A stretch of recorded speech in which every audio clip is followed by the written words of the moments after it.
Welcome to the Car Sim and Race Driver Show, presented by Hugh Hattrick.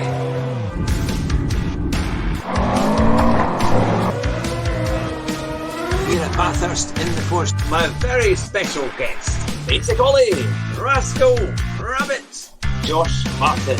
It's great to have you back on the show.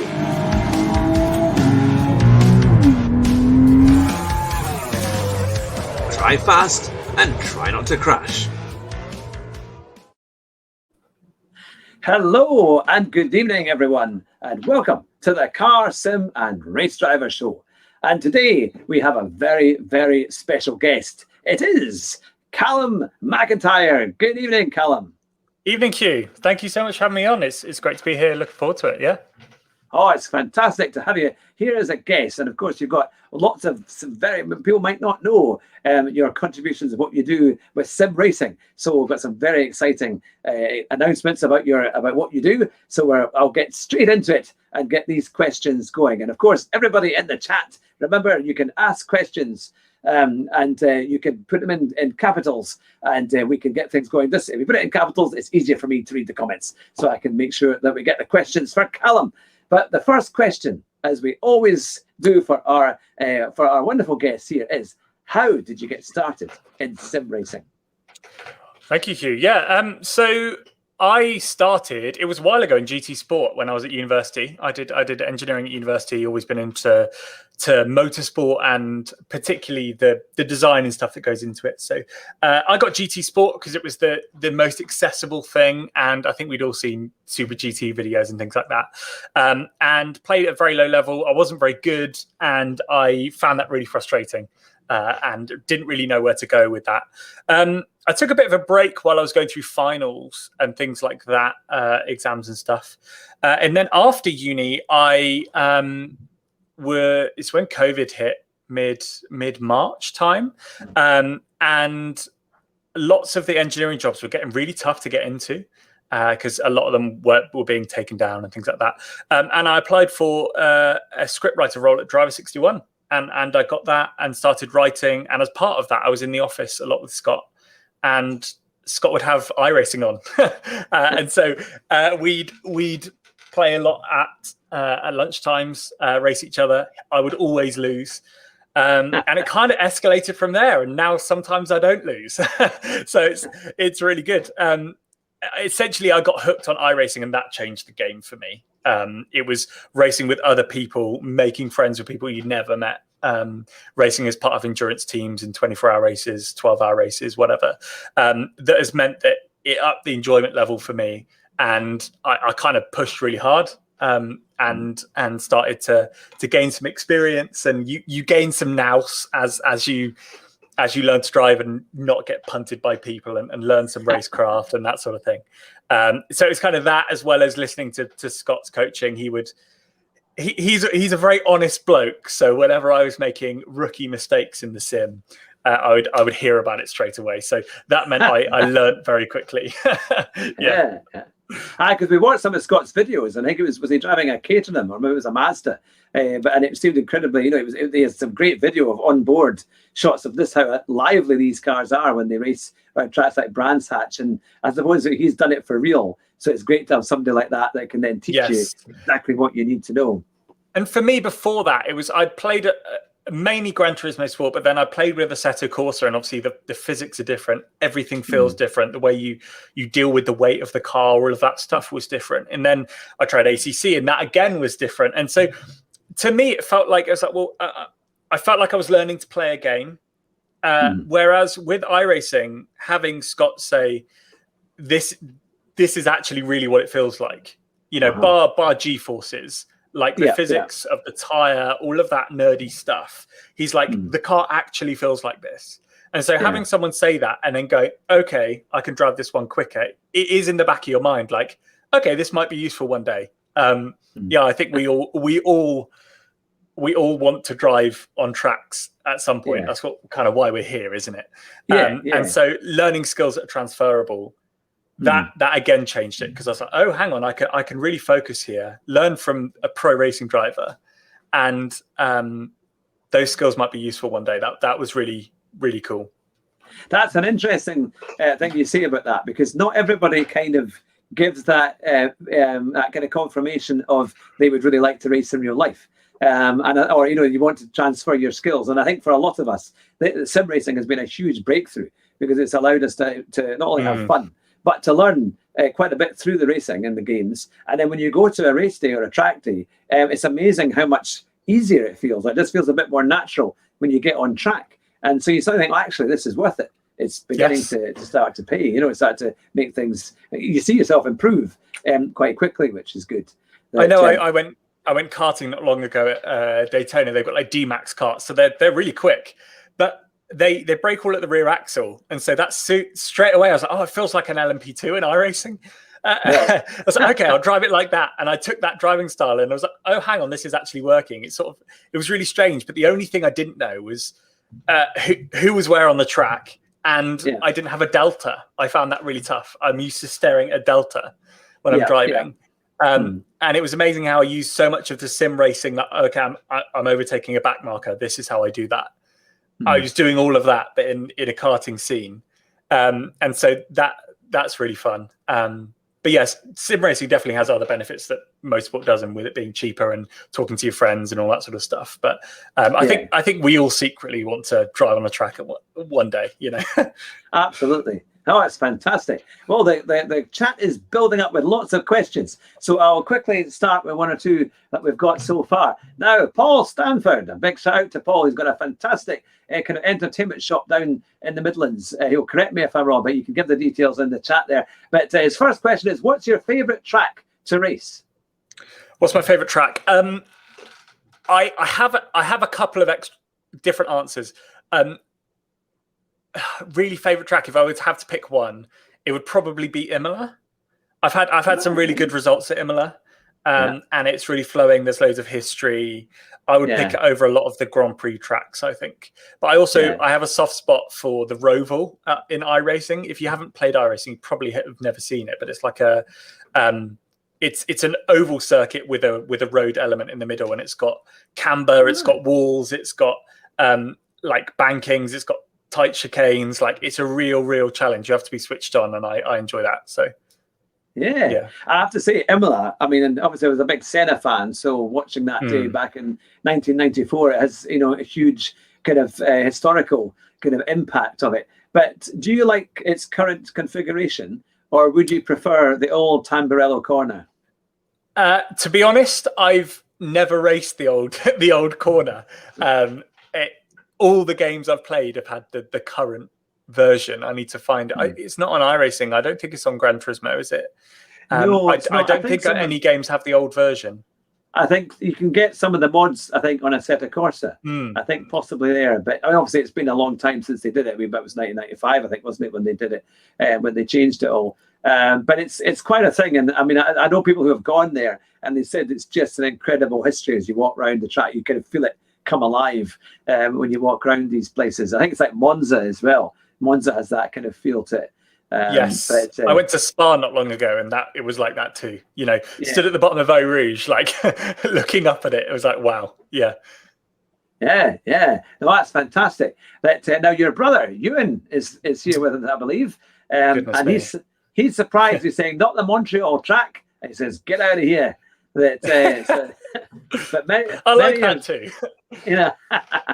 Ewan's favourite race of all time was Jensen Button 2011. I think it's one of my favourite Grand Prix ever, and I think that's why he likes it so much. No, that's fantastic. Now, just to let everyone know in the chat, we will get to the Driver 61 questions. I know Lippy asked a question at the very start, so we will get to those questions in a few minutes' time. But it's great to get Grand Prix history and Grand Prix chat and all of this coming out as well, which is fantastic. Now, a chap with a very good YouTube name called the Dude Abides says, okay, so what's the best car you have driven in iRacing against the best car in IRL? I'll put it up. Okay, the best car in IRL is, oh wow, you can pull. That's very clever. The best car in IRL isn't very good, actually. I'm trying to think what's the best car I've driven. We got invited to a supercar experience day, and I got to drive an R8 V10, and that was cool. But if I could have my pick, I'd love to drive a Caterham at some point. I think they're really, really raw, really cool cars. I think that'd be next on my list. In the sim, I'm probably going to be really boring and say the LMP2 in iRacing. It's so fluid and balanced, but it's also got that it will bite you if you get it wrong. And I find that's the right combination of when you're on it, it feels like everything's flowing, everything's like, you're smashing it, whereas it will bite you, so you've got to be really attentive. And I've done a few 24-hour races in that, and you get to love the cars you've done long races with. You've driven a lot of laps. So I remember the first one I did was at Daytona, and I did about 7 hours of driving. That's when I first got iRacing. And it was in the LMP2, and so it was the first car I really understood. It's quite. I have to say, from my literally a week and a half of iRacing, I think the noise is very good, and even the graphics are pretty decent. To be fair, I quite enjoy it, and the experience, because you really have to concentrate. There's not some. I like the fact that there's a lot of basic settings, so you know that you're not at a disadvantage in terms of setting up the car to other drivers, which is quite nice. You can just go out there and try and do a good time. And then do the race. I like that. I mean, I've done a few of the cars so far, but it's been really entertaining. And I've got some questions for you about that specifically that I'll ask a bit later on. But we will go to the questions here. Here we go. Now, also, Richie has said, well, this will be on a podcast. It will come out early next week. We will get that out, so you'll be able to get it, and you can play it in your car again and again to get all the tips that Callum, I'm sure, will give us a wee bit later on. Now, here we are. Here we go. Now, your brother has said the 2011 Canada race has to be the best race of all time. I might be biased, but I do love Jenson Button. That is true. That he's a good chap, and now he's on Sky TV half the time, giving lots of interviews and things. So here we are. Now, the Dude Abides is. Oh no, sorry. It was saying you don't like settings. I don't. So yes, I don't like setting up cars.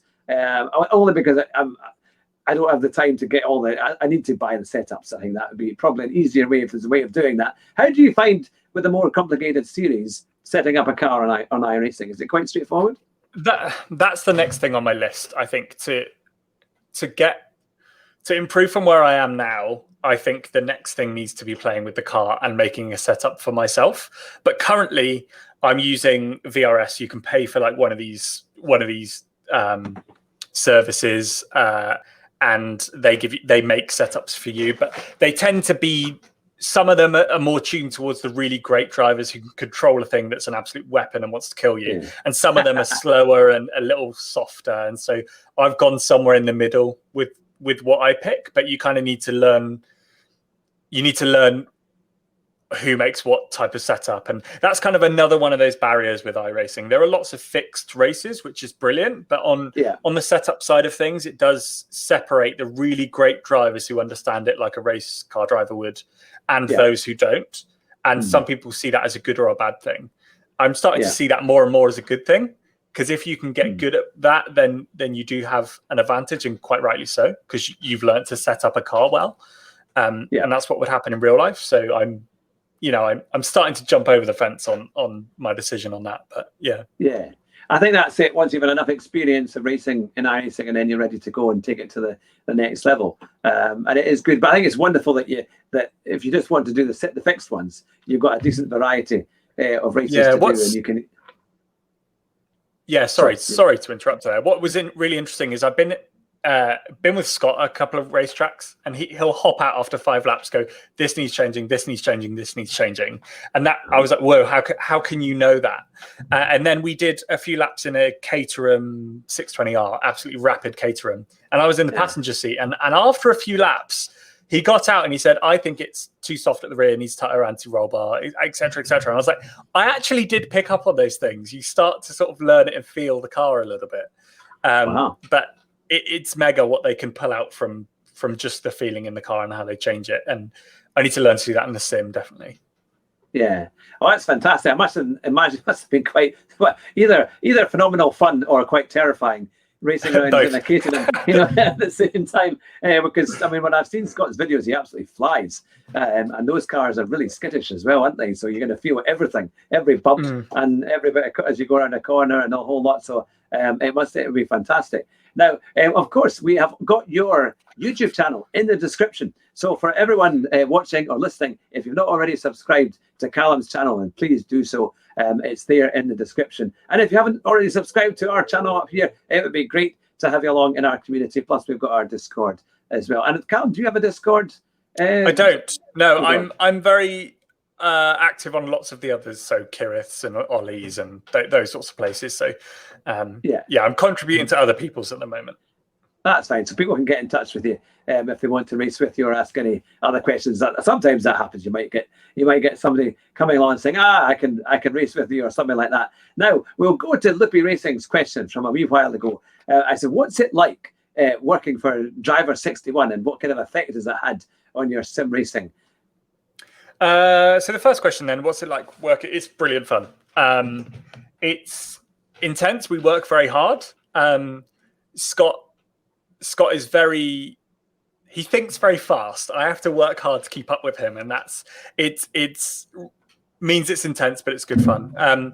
We're growing the channel. That's been a real learning process, and starting this new channel, obviously, which is Driven Media. If you haven't seen it, it's like automotive content, and that's moving from Driver 61, which is all shot in a studio, to out and about driving cars on a racetrack, and doing things like that. So that's been a real learning process, but it's been really good fun. It's nice and flexible. I work mostly remotely. My sim is right there. And so whenever we have a spare 20 minutes, we're racing on the sim. And so that's really good fun. And we've got a really good little team now. So we've got editors and writers and all sorts as part of the team. So it's really exciting. And we've got lots of things in the pipe work that we're working on all the time. Today I broke down this is loads of graphs and things, but every fastest lap from every Grand Prix in history, and then we're pulling some cool information out of that. So for me as a Formula One nerd, this is the coolest thing I could apply myself to. So there's a video coming out on that next week. Yeah. Oh, that sounds really good, actually. I loved the video that Scott did on Senna and his technique for braking and why he was so good. And it was because he was spectacular to watch. And also the qualifying laps that he did, they were insane. And there's that famous one, I think, is it in Portugal, or he's qualifying and he's just going flat out, and then he has to overtake a back marker who's right in the way. And he just manages to kind of go around him and keep going, and it doesn't even affect his lap time. But it's like the car's right across almost on the driving line, and he just keeps going past it. And of course those legendary laps at Monaco that were just insane. How just he was on it was something like 1.5 seconds quicker than Prost around Monaco or something. I mean, you wonder how Prost is no slouch, I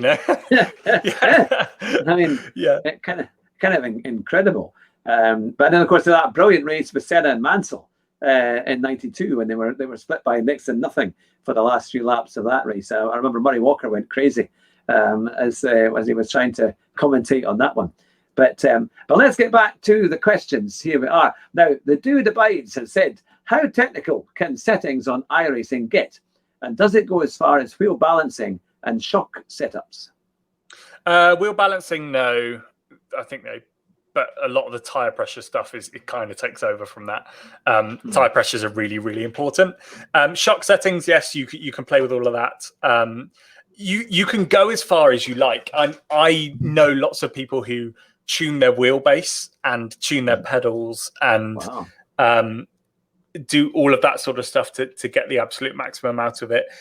To be honest, I've always found my strength isn't in flat out pace, is in the consistency stuff. And I've found all of those things kind of just add to what you're thinking about when you're racing. And I find stripping those back helps me on the long run. And that's kind of what I enjoy is the endurance races. And those really, really aren't about fastest laps. You know, because one slip up and you're 10 minutes and the whole lot is down the pan. So it's more about the long run stuff. And so I stay away from really fine tuning. I will always go on the safer side of where setups need to be slightly. You don't want to go too far and it's really slow. Now we've got a great comment as well saying, Callum, are you working on a catchphrase for merchandise purposes? He says he's just planning ahead for the Jimmy Broadbent levels of the channel that he's hoping to see. We haven't. No, I think those things need to come naturally, don't they? And they did for Jimmy. I imagine if he tried to sit down and think about it, I don't know, maybe he can, but you couldn't think of a catchphrase as good as "Please no punterino" or whatever. You know, he also has a really strong creed, motto. You know, like the cars aren't real, but the racing is. That's like a really strong brand, and I think that's really cool. But those things have to arrive naturally, and maybe we haven't jumped over that yet. Yeah, we got ours for our channel is, of course, drive fast and try not to crash. Yes, it was kind of a phrase. It was a phrase from Michael Schumacher originally, but we slightly adjusted it because he was asked, I think, at the beginning of '97 or '98, whatever it was, what's his motto for the year? What's his kind of his thing? And he says, "Drive fast, don't crash." And that was it. So so that was the one. So I just altered it a bit, but yeah, it kind of suits our lot in sim racing as well. That although if you're in GT Sport, trying not to crash or being taken out is quite difficult sometimes. Sometimes not in your hands, is it? Yeah, exactly. That so yeah. Now we've got a question here from Richie. He's saying, if money was no object, what kind of car would you drive? I was talking about this. I was streaming just before this. Actually, we did some fun races on iRacing, and we were talking about this because there's a new Porsche in the game, and I absolutely love all Porsches. Apart from the SUVs, I have a hatred of SUVs. But anyway, I was chatting to Scott about this. We have some really cool cars on the Driven Media channel, and he's like, "Would you want one of these? Would you pay this if you had this money?" And if someone gave me £1 million to buy a car, and I didn't get the change from it, I would still buy a 992, so the current version 911 Turbo, Turbo S maybe. But the new 911s to me look really, really cool. And they are verging on hypercar fast with a lot of those, with a lot of the new supercars. So I think that for me is all the car you could ever want. Yeah, I think they look really cool at the back, don't they? With the new lights, they do. It's they have certainly. I've not been a Porsche fan, to be honest, that much, but with the new one, I have to say they've gotten a lot more. I liked, what was the one of the Cayman. I do quite like the Cayman. And they did a GT version of that, didn't they? Or I think a sport version of that, and I thought that's quite nice because it's quite well priced. Around about at the time it was about 50,000 or 55,000 or something. And I thought actually, and there were some amazing pre-reg cars available with huge amounts of money off, which is rare for a supercar like that or something, a decent sports car. But I like the look of it. I love the back of it. Reminds me of a Grand Prix car or a racing car. And yes, we have one of those on the Driven Media channel. It was like a red 718 Cayman, and that was really cool. It was really, really cool. Yeah. One of my favorite cars, I think the car I would love to have a go in if I don't think you could buy them, but it's the Ferrari Enzo FXX. And we actually thought it was a Formula One car because we were at Goodwood one year and we heard this incredible noise, and I thought, maybe it's like a 1996 Ferrari V12 or 95 carbon into V12s because the sound was so incredible. And we ran to the start finish, and by the time we got there, we could just see over the bales, and it was the FXX Enzo hearing along the road, and it did a huge burnout at the start, and it was just the sound of that to me is the most incredible. They made like 25 of them, didn't they? And and they do race them, or they do track days and normally different Italian circuits. You can watch them on YouTube as they do these incredible. But the noise was just incredible. And like those F1 cars, the Ferraris from '93 and '94, it was almost like it kind of sang as it did about 18,000 or 18,000 RPM in this incredible kind of way. I do miss those engines. What do you think in terms of like the V8s, the new V6 hybrids versus the old V8s? Are you a bit of a fan of the new ones, or what do you prefer? So I've been watching F1 for a long time now, but sort of in and out. And so I never really saw the stark change to them. I I don't see. I like to not moan about these things. I enjoy racing really, and the cars. And I think actually the engineering that goes into these new ones is as impressive, if not more, than the high revving V8s, V10s. Yeah. And so I'm kind of slightly over the noise because they're more of a thing. You know, you're in awe of them, aren't you? They're amazing. But I've been with Scott a couple of times when he's driven V10 Formula One cars, and they are another level. The way they sound is incredible, and also the way they're much lighter and narrower, and they move around a lot. So I've seen lots of onboards, and you know, you're all over the place. You're all over the place with it. Whereas current F1 is sort of turn in, unwind the steering wheel, turn in, exactly. Whereas they're all over the place in the old ones, and that's really cool to see. Yeah. Because that's right, because they had Alonso's car in Dubai last year, wasn't it? At Abu Dhabi, and everybody stopped, even Lewis Hamilton when he was getting interviewed when the car went past, wasn't it? And it was fantastic. But I think the noise makes quite a bit. But to be fair, the new cars are a bit noisier than they were, and I think, as you say, that they look incredible. And they are just so fast, and they can be driven in exceptional circumstances, even at Spa. It was quite a thing, but the fact they could get round a track that was flooded to anything is incredible. I've seen Spa when it's like that. Scott went for a Revolution race, and it got red flagged. Actually, I think Scott didn't pit; he stayed out on slicks and trundled behind the safety car. Couldn't keep up with it at times, and everyone else pitted, so he won the race. But down Eau Rouge, you get a river, like down the pit lane that's there. You know, there's water flooding down. It pools at the bottom. There's a couple of drainage points there, but if they're not on it, then you get lots of water. And when it rains there, it really, really rains. So it was amazing to see those qualifying laps, you know, another level. Oh, absolutely. Now, here's a good question from Richie. As an F1 fan, what's your best older driver and also your current favourite from the current generation? Older driver. Kimi Räikkönen.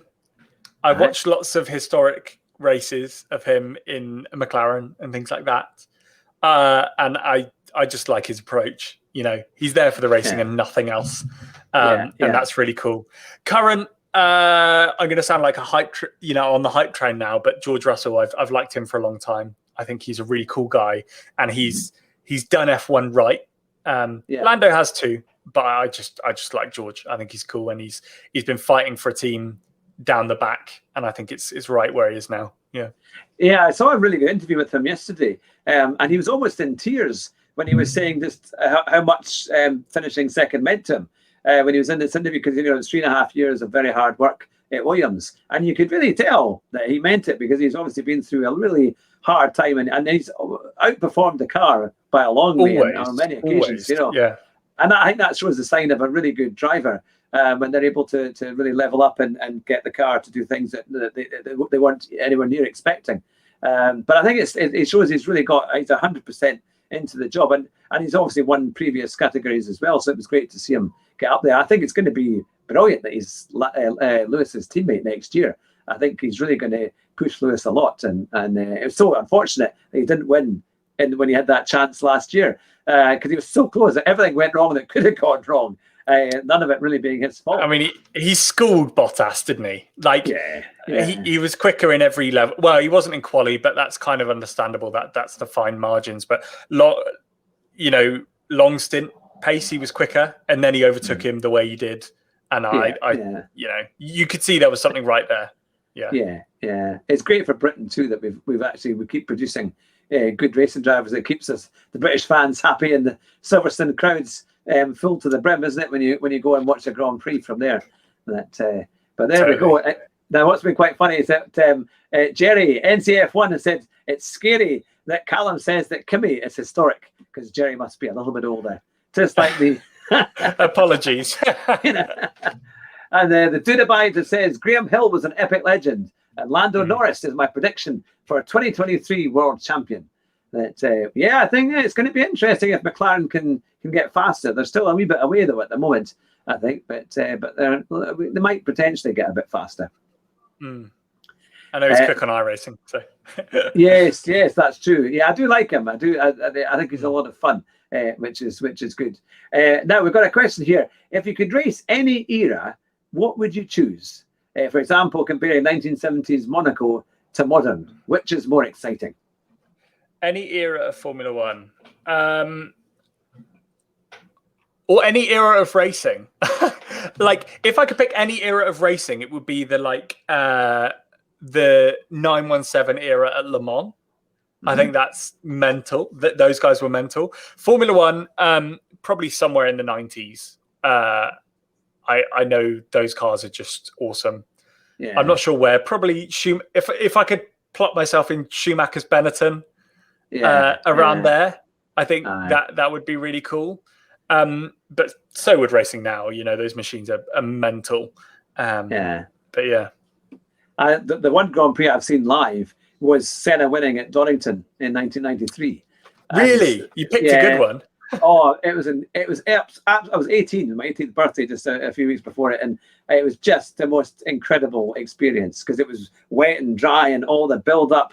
It just absolutely phenomenal. And I remember because the cars went through, and even on the warm up lap, you had your hands to your ears. It was that loud, because we were quite close to the kind of Donington loop at the back.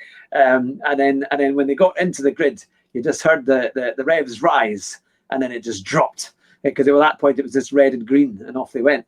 And just astonishing how it all worked. And I mean, they ran out of tires. I think Prost had to go back and take on a set of old tires that he had worn before because really, it was incredible the amount of stuff they did. And at that time as well, they came into the pits at full speed, so it was madness as they used to take off, and there's still people doing pit stops, and Senna's herring on out of the pits at 100 miles an hour right past them. But it was an incredible experience. We saw Schumacher go right in front of us into the sand trap.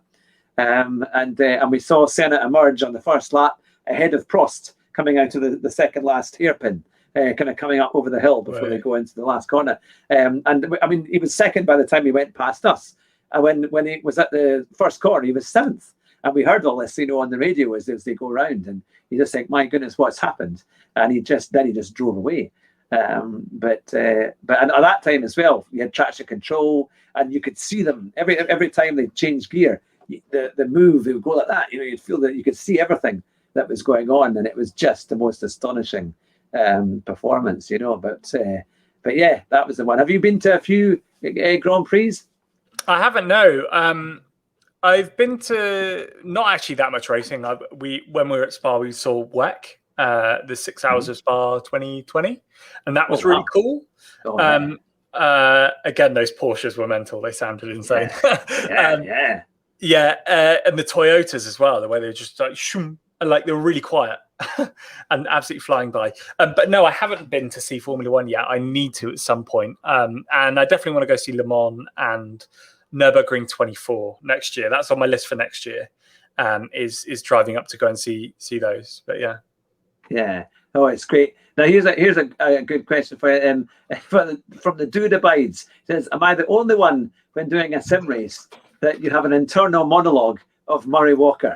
And I'm sure you're not. Yeah, that's all. I always like that one in Japan when you finish a race at Suzuka, and I always jokingly say, I've got to stop because I got a lump in my throat, and that was it, because that's when Hill took his championship. But no, it's great. So keep the questions coming in for Callum. But now I'm going to ask you the thing that I always do for you fast drivers out there. What are the big tips that you can give us for driving faster? Okay, it depends where you're at, but I think focus on braking first. So the thing that I learned was going from Gran Turismo Sport, which is sort of very flat out, stop as hard as you can, turn in the corner, do the same again. It's a lot about understanding how the platform of the car is. So weight transfer. And if you can get that right, you have a faster car. So if your car isn't always up on the nose when you're braking, if you're turning, you're not, manipulating the weight differently, then the car will be easier, the car will be faster. And it's where people say, when you look at someone really, really good, they're really smooth, it looks effortless. That's what they're doing. They're manipulating the weight of the car so that the car is actually faster than yours. And the way to do that is to think about braking first. So if you can watch, there's loads of Driver 61 videos on trail braking, but understanding that braking isn't just to slow down, it's to balance the car on the way into the corner. And that's where you get all of your pace. So if you can come off the brakes really lightly, feel that slight slip. If you can feel like a very slight oversteer, just a tiny, tiny bit. I remember I was in the sim with Scott, and the first time we did that, he's like, right, that feeling. Remember that, because that's what it feels like to be fast. And try and do that every corner. So manipulate the weight on the way into the corner. Get the car settled. Remember, there's probably more grip than you think there is. And then that will get you a long way up in lap times. I know that gained me seconds in Gran Turismo Sport, understanding that principle. And then the same again in iRacing. Because I think it's so easy to brake very late in GT Sport, and then probably in most games, because some corners kind of draw you in. And then you suddenly realize, I've gone way too wide and I missed an apex, or the car's kind of struggling to accelerate out. So I suppose when you get your braking up right and the car turns in a bit better, then you can be on the power earlier and get a good run out of the corner. One thing I would say as well is that a lot of, if you can, if you're in the early stages, not very much experience, I would encourage you to turn off the racing lines and the cones in Gran Turismo and all of those. I know lots of people use them, but I find that gets you very channeled to one line, to one braking point, to not fully understanding what the car is doing. So if you can learn to drive a track, take 5 laps before you get in any race. Like that's kind of a golden rule for me, is like at least 5 laps before I enter any race. And that means you've got enough time to pick up the braking points, understand the flow, feel the different lines. And I feel you don't get that when you've got the racing line on. So that's one thing I would say, take the crutch away, do loads and loads of practice, and you will come out on top. And it means that if you do learn a new track, you learn it so much quicker, and you can get up to pace so much quicker, because you're not thinking about, I brake at this point where it goes red. You're understanding what the car can do and how to apply that to a different track. Yeah. Now that's really good, and it is, because there's so many things to try and learn, and your steering input and braking, and and then accelerating out. So no, it's great to know your tips to help people getting faster. In fact, I have to say that the first time I did a race on iRacing, I think it was at the Oran South Circuit or something, Mount Oran. Oran Park. Wow. Oran Park, that's what it was. And that's a tough track. I had no idea what I was doing, and it was in the afternoon, and I drove out, and I couldn't even see how to get out of the pit lane, because there were so many cones in the little Mazda MX-5. And so I drove straight on, thinking, it looks like it's going straight, and ended up on some other part of the circuit with a dead end. Then I got told I was black flagged because I made a dangerous exit out of the pits, and I didn't even know where I was, because I'd never been around the circuit before. And I looked to think, where on earth is the pits? And how do you get out? Then I came out of the pit lane and I turned sharp left. And then I got a black flag for that, because that wasn't the right way. And eventually I saw somebody else going over, and they went halfway along and they turned. But it was so kind of crazy. So now the only aid I have is the pit lane exit. So at least I can find out how to get out the pits, so I can just get on the track, because sometimes there's not a lot of kind of guidance. In real life, you'd expect a few arrows here and there, or a sign saying that way, It was.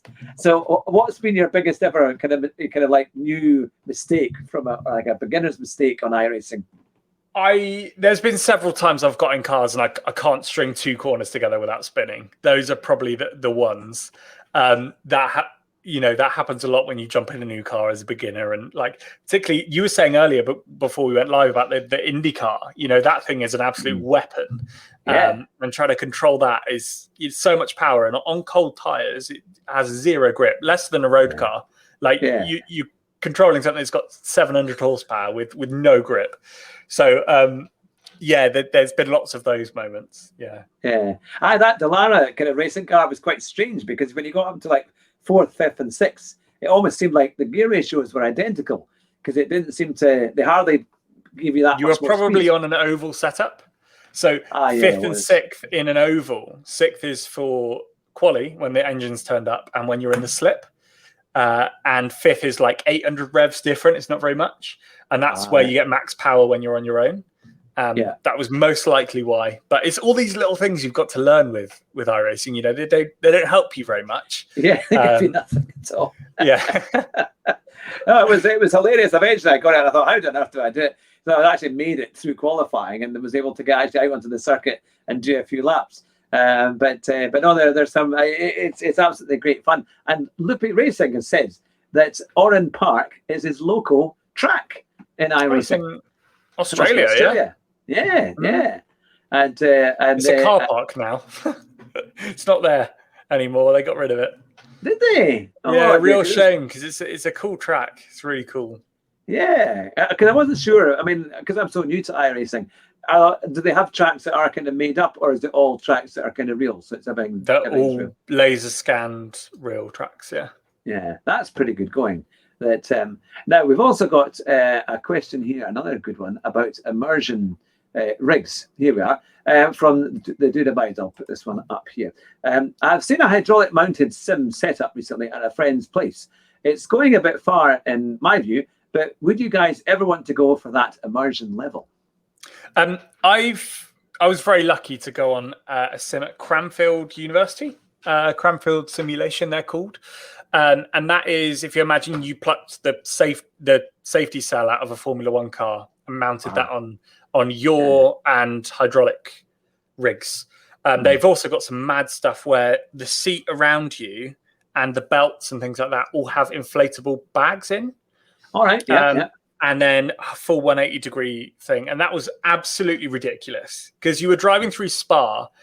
And obviously, I got in the car. It was in Assetto Corsa was the sim they were using, but with this mad rig, and turned it into Eau Rouge. And the whole thing that like the seat moved inside the tub, it squeezes you, pushes you like you're under G, and it was another level. I know they're about 180 grand to buy, but that was awesome for me. Like if you're going for raw pace, I think those levels of immersion, I find personally VR slows me down, and I think hydraulic motion sim would do the same.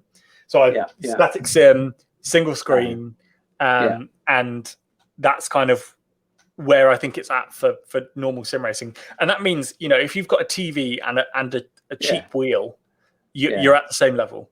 And I think that's really cool. Yeah, because I know that Race Room, they've launched a motion rig. I can't remember how much. It was about £5,000 or £6,000, or maybe something a wee bit more. But for the whole thing, it was actually pretty decent for what you get. But I think I have played. I played on a VR rig quite recently. But as good fun as it was using Project Cars 2 as the actual set of the game, and I was racing at Knock Hill in a Formula Ford, and it was great fun. But I'm not sure if it was as good as it's made up to be. You know, I think I quite like just having a standard setup and then just playing with that. I'd agree with you there, I think. Yeah. And some people sometimes feel a bit sick as well after they've done it. I've not, but I think it's because you're adjusting to the two different things, and your body's not moving when you're seeing the car moving. So it's kind of because it's all around you. But it's interesting to see where they'll take it. But so far, I don't think it's been the big hit that they thought it might be. Yeah, that's fair enough, I think. Yeah. Now, here we are. I think we are back on rigs. Now, it says, the Dude Abides, I just paid £500 for my Mini. It's going to cost a few quid to put it back into good condition, but the price was right. So you must be buying all little cars to maybe potentially perhaps to race or to put it on the road. Or was that a rig? It's we'll have to imagine see. You could have a mini rig. You could have it like in the garage or something, and like retrofit or like the wheel and the pedals. I've seen a guy on TikTok who's got that. He's got I think it's basically the interior of a Ford Focus, and he's mounted like a Thrustmaster wheel in there with the Focus wheel on it. Wow. He's gone a long way, and that looks pretty cool. Yeah, it's amazing what people are creating now, and the kind of tech that you can get, which is amazing. Now there's a question here for you: what's the worst racing game, and also the oldest game, and where you started? I started on Gran Turismo Sport, which isn't a bad game. You could argue it's old, but in the grand scheme of things, it's not. The worst racing game. The oldest game is probably Need for Speed Underground 2, which is like free roam. You mod out a Corsa or something and drive it around, and that was lots of fun. Worst racing game. I really dislike Mario Kart. I know I'm very that's an unpopular opinion, but I really dislike that. So I'd probably say Mario Kart. I agree with you. I played it. My kids have got a Wii, old Nintendo Wii, and they rave about Mario Kart. And I tried to play it, and I was hopeless. But I think when you like proper racing games, it needs to be a proper racing game and not something in between. When you're winning, you've got a 40-second gap, and a flipping blue shell comes along. You're like, what? They don't have this in Formula One. Yeah. Oh, there's nothing worse if you're ahead, and then they have that setting on GT Sport where it catches up, so you can never actually get ahead, and they're always catching you very easily, which is a bit of a pain. But I think, I suppose, because a lot of us have played games like from PlayStation 1 onwards, so like the F1 games and other things. Were there any other, in terms of, is there a particular game perhaps that's coming out in the near future that you think would be worth a shot? I want to try the Horizon games. Have you ever played the Forza Horizon? I've not an Xbox, but... Yeah, it's on PC, if you're on PC now. I see it's on PC. So I'm excited to try that because it kind of takes me back to Need for Speed Underground 2 days, and I think that'll be fun. Yeah. It'll also be fun when you can have it on a rig. I've never done that before. But then probably the next Gran Turismo game I'm most excited for, whatever that ends up being. It's where I started it.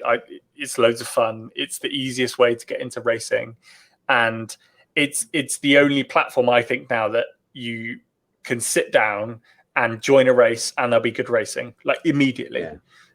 So I think that's really cool.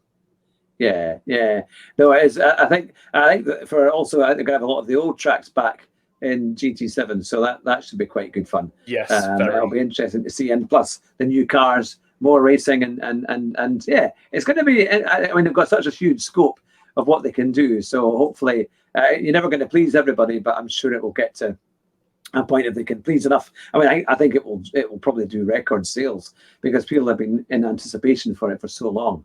Totally, I always just remember doing the F1 version that they had, and like at Monaco, 78 laps, and you had to change your tires every 5 laps, which was a pain in the rear for having to come in all the time. But it was still good. Hopefully, they'll get a few more tracks in the new one. That would be quite good.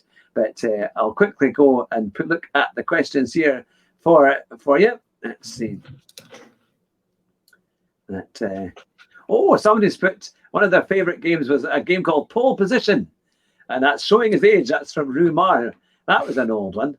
That it was always the thing. I remember as well for some of the old F1 games. Have you ever played any of the F1 games? I played F1 2019 at university. That was lots of fun on my PlayStation. I only ever played the career modes because I thought that was where the fun was. I really enjoyed the career modes on Formula One. I was given F1 2020 pre-release. I wrote a review about that actually. That was good fun.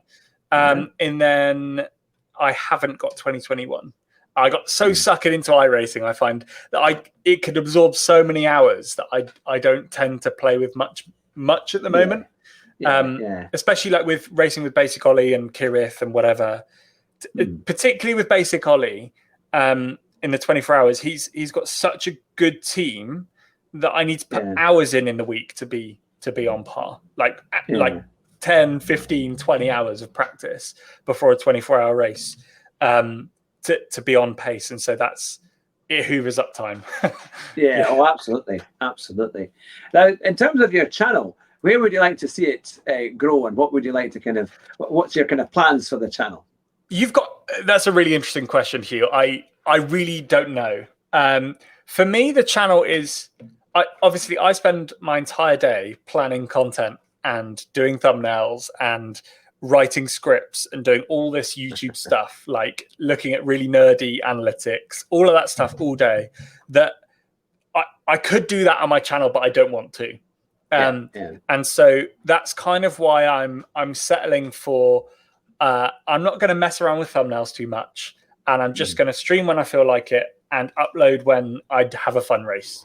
So for me, it's about the that I can share content, share it with everyone else, but for 10% more effort, rather than turning into something that I pump out, 3 videos a week and really push hard on it, because I don't think that's, I would lose the fun side of it for that. So that's really what I want my channel to be, is something that's fun, that I enjoy doing, where I can share what I'm up to. And that's kind of what I want it to be. So you'll see the content is just what's come out of my brain. And I'm really enjoying it. Yeah.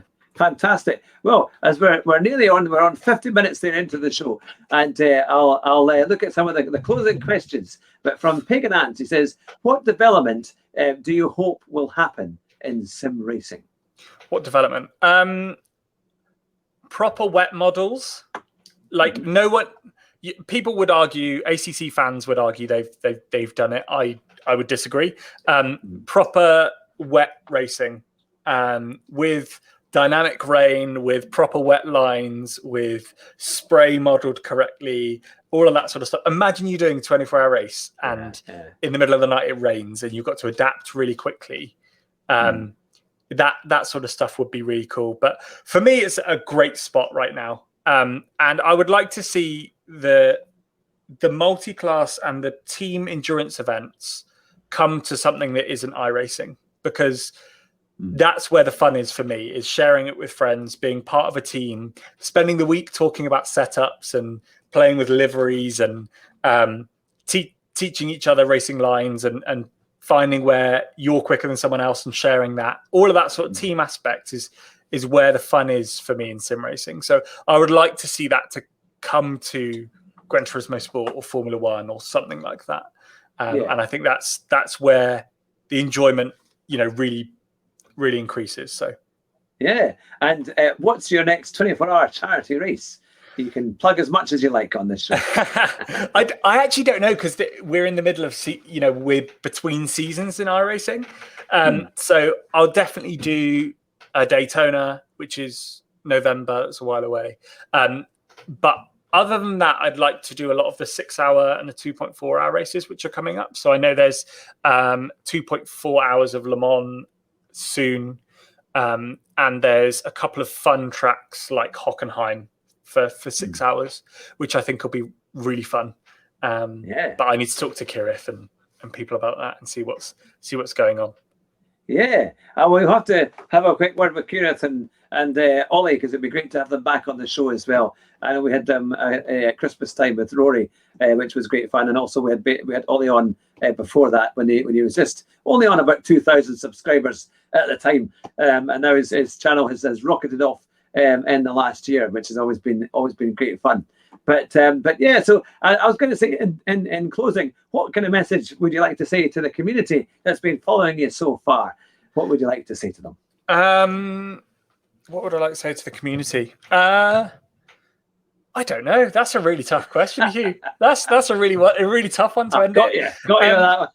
I would say it's been really. Discord is a great place to talk to people, and a lot of the sim racing guys like Kirith and like Basic Ollie and Jimmy to an extent, and a few of the others, Rory, have got really, really great communities that are willing to share and have fun and